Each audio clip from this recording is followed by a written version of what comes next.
All right, so what I would do is write down, you could put the basic brief sentence, because if whenever you talk about the 7 principles of Tahuti, right, the one image always comes up because to me they just relate so much to one another. The symbol of the Baphomet. Mm-hmm. Correct, and we'll talk about that. That's a good point. All right, so the first one, that's a good point we'll talk about. The principle of mentalism, all is mental, mental is all. The doctrine, or some say the principle of correspondence, okay, which is as above, so below. Okay, we'll talk about that in a second. The principle of vibration, okay, the principle of polarity, the principle of rhythm, the principle of cause and effect, and the last one, the principle of gender. Okay? Go ahead. Basically, it's really about balancement on all those different levels. Correct. Now, the principle of mentalism, as we talked about, all is mental, mental is all. The doctrine of correspondence deals with the alchemical principle, as above, so below. And we'll talk about this symbol here, the Baphomet symbol, that people think is negative and evil because, again, they're spooked out because all it is a symbol that represents and engulfs all of these Hermetic principles when you really get to the core of it. The principle of vibration, which basically deals with everything is moving constantly. Everything is vibrating at all times. Everything is vibrating just at different frequencies. Okay? Then you have the principle of rhythm, okay, which connects to the doctrine of vibration. The principle of rhythm is basically showing when one gets in unison and balancement with these vibration and frequencies, one opens themselves up to higher states of consciousness, okay? And the principle of cause and effect. Everything has a cause and effect. We know that, okay? And then the principle or doctrine of gender. When dealing with the subjective realm, there is no gender, okay? Gender does not exist when you go beyond the mental plane. Okay? Now, when you get into androgynous and androgyny, now when you say physically, when I identify and try to define what gender is on the physical realm, we say, I've personified as a male. I personified as a female. But the first beings that incarnated on this planet were androgynous. They were hermaphrodites. They had dual sex organs. They had a clitoris and a penis. So now the question is, what are you? Because when you go back to Egypt, and everybody likes to identify with Egypt, Akhenaten was a hermaphrodite. When you go look into the records and go back into the Ogdoads, you'll see he had a curvaceous body, but had a masculine face. Who was this one? Akhenaten was a hermaphrodite. Go back and look it up in Egypt. He was a direct descendant of those androgynous beings. When you get back to the water beings called Ogdoads, and you get back into these hermaphrodite and hermaphrodite beings who had dual sex organs, the first beings that incarnated on this planet were androgynous. Now, for those that might doubt that, we know for a fact scientifically today, hermaphrodites exist. So the question you have to say, if you disagree with that, where did they come from? How did they get here? And how do they have dual sex organs? Real simple to break down. Look at the male anatomy and the female anatomy. The female has everything on her body that the male has. But the male has stuff on his body that serves no purpose. Why does the man have 2 breasts? Why does the female have 2 breasts? The female has 2 breasts because in her pristine purity, when she was connected divinely, she always gave birth to twins. And she always breastfed 2 children at the same time. That's why a woman has 2 breasts. And that's why she lactated. And that's why they're there. So the female always gave birth to twins. Always. The male is a genetic mutation of the female. You know any men that their breasts produce milk? What does the male breast serve? You say, well, I'm a male, I got a penis. So does a woman. That's her clitoris. Okay? But you don't have a vagina. You don't have the womb that represents the chaotic waters of Nun. When you read the story of Nun in ancient Egypt, that's the story of the male ejaculating into the female and that sperm racing to the womb for life. That's what the chaotic waters of Nun are about. That's all it is. It's talking about the divine nature of creation in the womb of the female. And in every ancient culture, the female was upheld higher than the male. In Egypt, it was always the female. In ancient Dravidian culture, what we know as India today, the female is regarded as the highest deity. And here's another thing that brothers bubbles. Women were practicing polygamy before men were.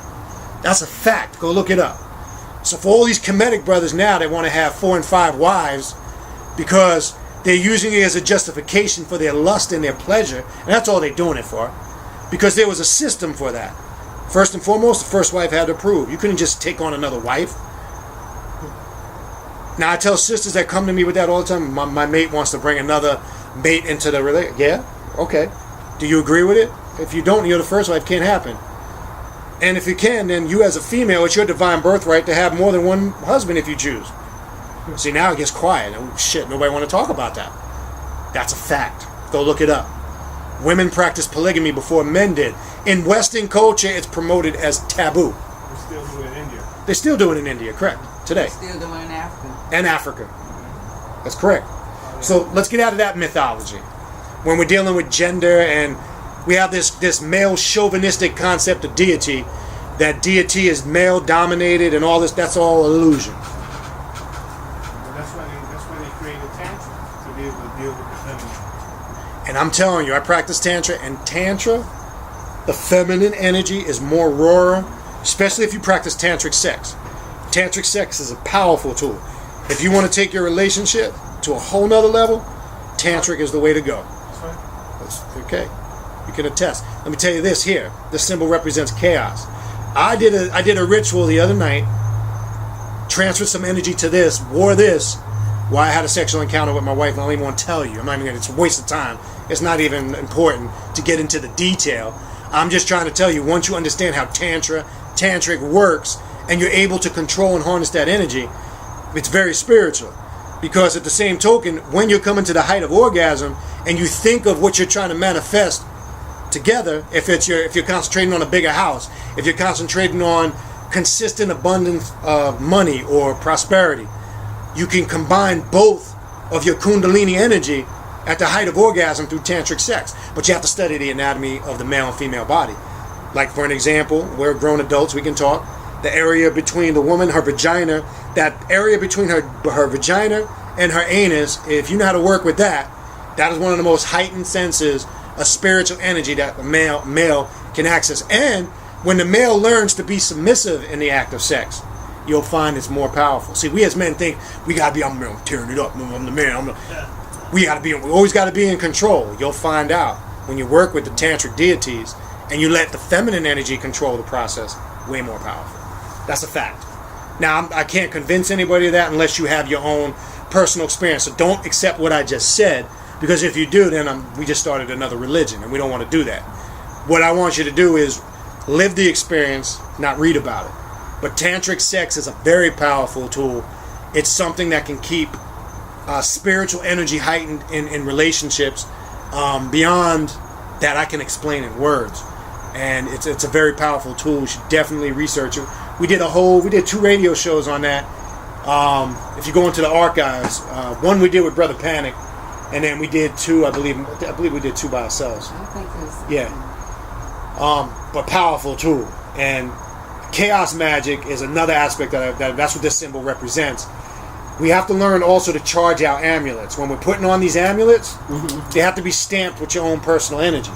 Because you can transfer energy to sagis, symbols, and amulets. So anytime you get a store-bought amulet or something you order online, you should always do a ritual to consecrate it at your altar to purify it. Very simple. Salt water. Take salt and water. Sea salt, though. Natural sea salt. Okay? Take any type of incense or fragrance. Some use sage. Some use frankincense and myrrh. And as you're charging it, you should charge your amulets once a year. They should always be recharged. As you're charging it, put your focal intent on the amulet of why you're charging it and what is your intent for wearing it. So one, you need to know what the symbol represents and the consciousness that emits from the energy of the symbol. And then as you charge it with that intent, when you're wearing that symbol, that's what your consciousness will be charged with. Now, the Baphomet symbol, which I wear all the time, which people think is Satanism and devil worship because they're ignorant. And I've talked about this a multitude of times in many classes in the last year. It represents different states of consciousness. That's it. Baphomet, you see it depicted. You see the male face of a goat. You see right at the brow of the forehead, you see the flames shooting from the pineal gland, which represents the pineal gland being activated. The male face represents the masculine energy. Then you see it has breasts, which is androgyny again, which represents the feminine energy. Then you see Baphomet always with the one finger up, one finger down. What is that? The doctrine of correspondence in the 7 principles of Tahuti. As above, So below. so below. You see all 4 elements on the Baphomet symbol. You see the scales of the water on the abdomen. You see him perched on the earth. You see the fire. And then he has wings, which represents the air. Earth, wind, fire, water. Activation of the pineal gland. Masculine, feminine. As above, so below. It represents totality, equilibrium, and balancement. That's what I charged my Baphomet energy with. I have a big Baphomet image at my altar. So when I sit and meditate, that's what I meditate on. Baphomet is not a satanic deity that people worship. European Satanists incorporated that years later. You can trace Baphomet back to ancient Egypt. Just got to know where to look. So charging your amulet is basically sea salt water and then putting... That's cleansing it, That's cleaning it. So you clean it with the sea salt Right, water. and the incense you can And the use. incense. Right. Once it's purified and clean, then you can charge it with your own personal intent. Okay. So once it's clean and purified, I keep it on my altar for 24 hours. But when I'm done purifying and cleaning, it's on my altar. Then I sit there and meditate on the intent, and I charge it mentally, and then I leave it there for 24 hours, and then I put it back. So like 10 minutes or so. Whatever your spirit says. It could be 5 minutes, 10 minutes. You might find yourself sitting there for an hour. Whatever. There is no right or wrong way, That's what you're saying. as long as you charge it with your own personal energy. So any symbol, amulet, chain, pendant, you should always charge it with your own spiritual energy. Because remember, these sigis are their symbols. They attract energy and they give off energy. So that's why you'll attract all type of crazy people. They see that. What's that? We all get it. What's that you're wearing there? You know, especially the religious fanatics. You know, you got to learn how to neutralize that. But very important. Anybody else have any questions? We'll go for about another 20 minutes and then we'll wrap it up. Real quick before I forget. I think everybody was here earlier. I do have cards up here. If you weren't here earlier, this has the YouTube site where all the classes are. Has the site for the radio show that we do on Thursday nights.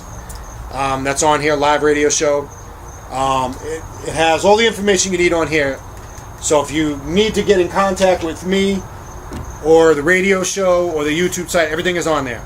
There's tons of books here talking about everything we talked about tonight. Chakras, meditation. There's books here on witchcraft, magic, ancient Egypt, metaphysics, alchemy. You pretty much name it. Don't ask me what book is good. Just let your spirit dictate. Just if something resonates with you, that's the book you're supposed to read. Because the worst question you can ask me is, what book should I get? I'm not going to answer that question. Whatever your spirit vibrates with, that's the book you want to get. That's how I've always done it from day one, and that's how it's correct. When you think it too much, you destroy the experience. Don't do that. All right. So we'll finish up with 2 more. Were we clear on the before we finish with the last chakra? Were we clear on the 7 hermetic principles of Tahuti? Did anybody have any further questioning on that? Would you recap for me? You are okay. Let me recap. Okay, I'll give you the short version. Okay. The principle of mentalism is the first one, Okay. which all is mental, mental is all. Second one, the principle of correspondence, or some say the doctrine of correspondence. As above, so below. The principle of vibration, nothing rests. Everything is always moving. Okay? That also confirms that that's what energy is. There are varying degrees of vibration. That's why I said earlier, there's no such thing as good or bad. They're just varying degrees of vibration based on the individual perceiving the vibrational energy. So I might see something that to me I don't perceive as negative or evil, and somebody else might. That's because that's how they're perceiving that vibrational energy. Right. Okay? So a true master knows there's no such thing as good or bad. It doesn't exist. Okay. It doesn't exist. It's a myth. So we have to get out of that illusion. Okay? Hold on a second. And the 4th. Okay. Oh, I lost it. Okay, we'll just go through it. Rhythm. The doctrine of rhythm. 4th is rhythm. Once you tap into the correct vibrational frequencies, they go in unison, or rhythm. And vibration and rhythm coincide, they go together. Okay? Then you have the doctrine of gender. which, as we were just talking about, on the spiritual realm, when you bypass the mental plane, there is no gender. Right, that's what I thought. There is no gender. Is something that It's the soul, manifests. the spirit. Correct. Which one did I forget? I'm drawing a blank The now. sixth one. There's two more. Yeah, 6 and 7. Polarity. Yeah, polarity. Now we know, again, when you deal with polarity is important because when you deal with vibrational energy, you hear people say, oh, they're bipolar, right? We hear that term, right? Mm-hmm. That's because somebody that's bipolar doesn't know how to deal with polarity. So they get controlled by their emotions, and they get controlled by stress, and they get controlled by certain aspects of their subconscious mind they're not able to put into perspective. So polarity, vibration, and rhythm kind of go side and side. They kind of coincide side and side. And we missed one last one. What was the last one? We missed one. You said rhythm and vibration? We did rhythm, vibration, all is mental, mental is all. Cause and effect? Cause and effect. And we know everything has a cause and effect. And so anytime you set out or intend to do something, know it's going to have an effect. So when you're working, for an example, the higher sciences of spiritual magic, it's always, again, what is the intent that's driving the ritual, the magic, or the working? And does it line up with those principles? Because if it doesn't, you best believe there's some serious effect coming back. And that the universe dictates that. That's universal law. That's not law on the objective realm. That's universal law that's governed on the subjective realm. So it's very important to understand that. You control the cause, but you can't control the effect. Well, no. Yeah, You're causing the cause. right. Yes and no. That's why I say, what is the intent? You can think that through based on the intent. Go ahead, sis. The way I look at cause and effect is like a huge web, because there's always something connecting to Correct. something else. Like it's never just by itself. Correct. Everything comes from the moment that you came into the earth. Correct. It's been like a spider web. That's a good way to look at it. I agree with that. That's a good way to perceive it or create a visual. It's also, on that same note, like free will. You have free will, but it ain't free. Because you're free to exercise your will in whatever manner you choose, but with the understanding or the understanding that you know there is a certain effect that's going to come with that. So I don't like to use that term free will. It's only free in the sense that you're free to exercise it the way you choose. But there's a responsibility that comes with using free will, just like the sister said. So I would look at it in that light. But you can control it if you analyze and observe your intent before you put it into practice. So, but like you said, once you put that intent out there, then you're done. So you better accept the reality and the responsibility that comes with it. This all deals with the 7 Hermetic principles of Tahuti. Now, this is why I said this is important to grasp before you start getting tangled up in my act, because that's dealing with the physical manifestation of those spiritual principles. So one now can take that now and combine it with my act, because now order, balance, harmony, and truth, now that makes sense. Because now I can correlate it to all of those principles. I can take all is mental, mental is all, and correlate it to the aspect of truth.